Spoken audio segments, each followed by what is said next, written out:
আজকের দিনটা একটু অন্যরকম। আজ স্কুলে যাইনি। সকালবেলা স্নান-টান করে শাড়ি পরে রেডি হচ্ছি। কারণ ইলেকশন ডিউটি এসেছে।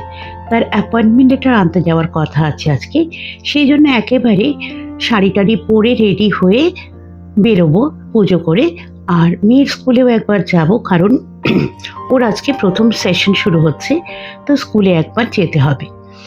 একেবারে রেডি হয়ে বেরোবো, সব কাজ সেরে তারপর ফিরবো। ফর্মাল যেরকম শাড়ি, যেরকম সাধারণ মেকআপে যাই সেভাবেই রেডি হলাম। আজকে মা কাত্যায়নীর পুজো। তো আজকে আমি মধু দেব মাকে ভোগে। আর সাথে মিষ্টি আছে। এই মধুটা একটা হিমালয়ান মধু, খুব সুন্দর মধুটা। তো এটা আজকে দেবীকে ভোগ দেব, আর সঙ্গে দেব মিষ্টি। তো ভোগ দিয়ে এবার আরতির থালা সাজিয়ে নিলাম। ঘিয়ের প্রদীপ জেলে ধূপ ঝেড়ে আমি যেভাবে আরতি করি সেভাবেই আরতি করে নেব।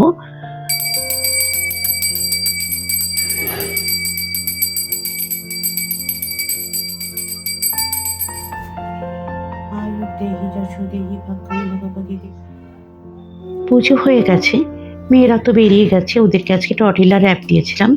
নিজের জন্য আর কিছু করতে ইচ্ছে করলো না। একটু কফি করে নিলাম, কফির সাথে বিস্কিট খাবো, তারপর বেরিয়ে যাব।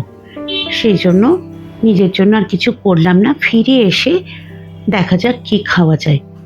তো কফি আর বিস্কিটটা নিয়ে সকাল থেকে অনেক কিছু কাজ গেছে, তো ভাবলাম একটু ব্যালকনিতে বসি। চলো কফি খেয়ে এবার বেরোবো। সবাই খুব ভালো থেকো, সুস্থ থেকো।